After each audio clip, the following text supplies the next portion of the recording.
Car that is run in the 7.2 second zone, in fact, a best of 7:28. At speeds over 194 miles an hour. He ran over 192 yesterday, despite the fact that he didn't pick up a single round win. Carpenter, on the other hand, is the quickest and fastest 55 Chevrolet driver in the world. That white and blue and purple Bel Air has gone as quick as 7.09 seconds at over 198 miles an hour.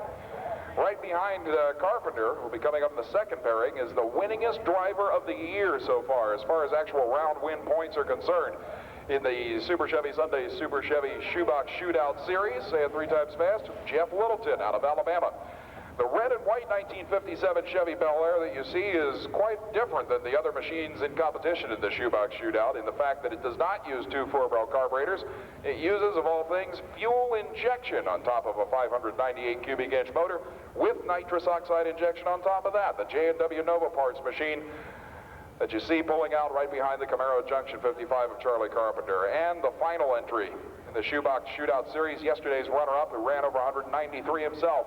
The quickest and fastest of all the classic bodied heads-up outlaw match racers from Knoxville, Tennessee, racing at what he considers his home track, Robbie Vandergrift, the Soft Seal Rubber Trim Products 1957 Chevrolet that has run as quick as 7 seconds flat at 200 miles per hour. A 598 cubic inch nitrous oxide injected Chevy motor under the hood of that yellow and blue machine that is so popular.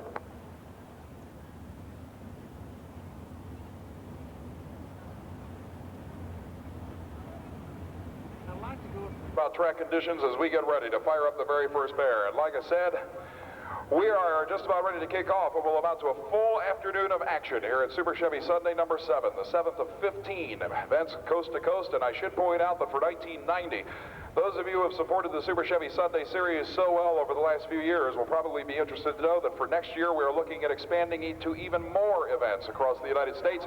As a matter of fact, there's a possibility you'll be seeing up to 20 Super Chevy Sunday events for 1990's championship drag racing season, the largest single series of independent events anywhere in the country. And ladies and gentlemen, I would like to ask each and every one of you now to please rise with us as I prepare to introduce a very special gentleman, followed, of course, by the singing of our national anthem. We are lucky enough to have a past Miss Tennessee finalist, if I'm not mistaken, Miss Debbie Pearson, with us to sing the national anthem. But first, as always here at Super Chevy Sundays, the invocation before actual competition. Still there, oh, say does that star-spangled banner yet wave for the land of the free and the hope of the brave?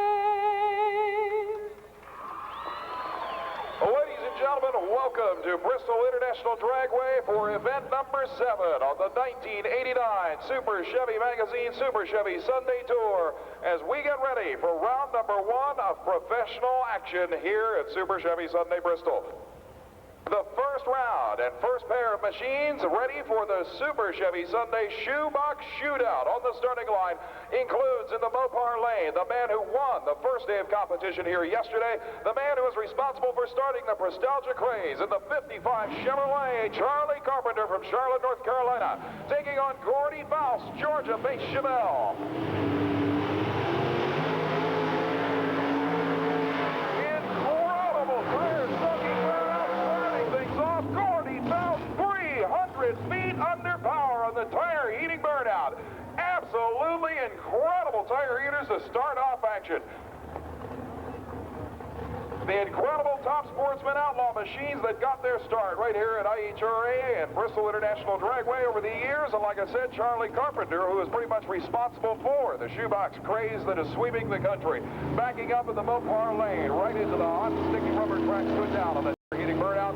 Both machines utilizing 615 cubic inch Chevrolet power plants with 2 4-barrel carburetors burning gasoline, and of course with the benefit of nitrous oxide injection knocking on the 200-mile-per-hour door.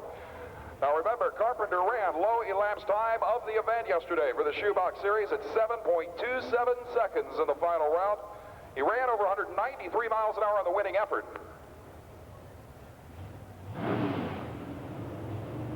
While Gordy Foust in the Owsley Chevelle parts Chevelle clocked a couple of runs over 192 during competition yesterday, despite not picking up a round win.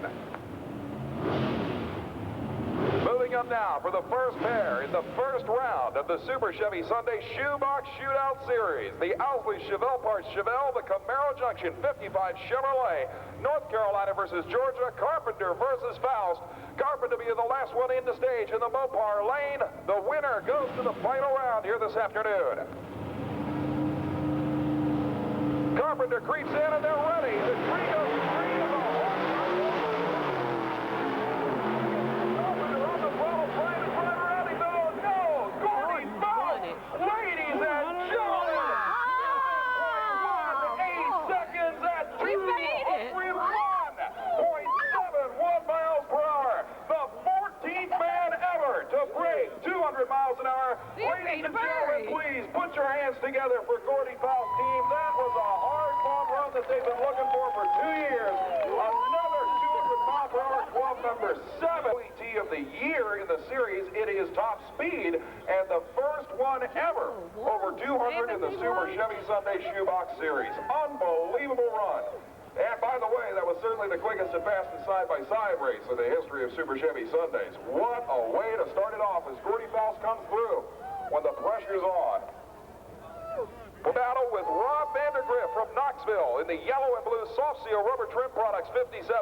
The original 57 Top Sportsman Chevrolet taking on Jeff Littleton, the winningest driver when you come down to actual rounds won throughout the 7-race Super Chevy Shoebox Series so far. Vandergrift, on the other hand, has picked up 3 wins this year in this series. Has been in a relative slump over the last 2 weeks or so. Vandergrift waiting patiently in the pre-stage beams as Littleton takes his time moving in.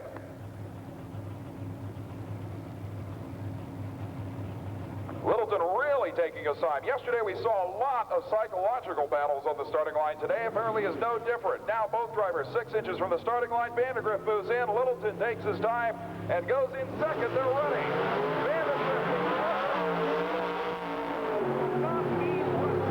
perfectly straight run. Jeff Littleton goes 7:59, 183.05 miles per hour. So Gordy Foust goes into his third straight final round against the winningest driver of the year, Jeff Littleton. However, during the second round of professional category action, we'll get to see one heck of a side-by-side race in exhibition action as Rob away.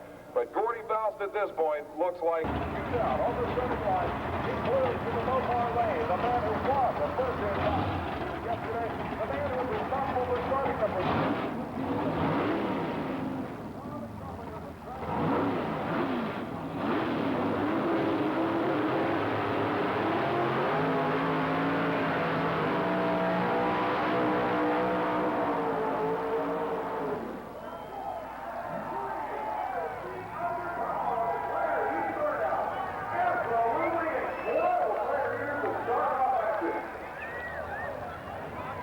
The incredible top quarter now on the sheet that got this car right here at IHRA and Bristol International Dragway over the years. And like I said, Charlie Carpenter, who was pretty much responsible for the shoebox training for the Swedish country.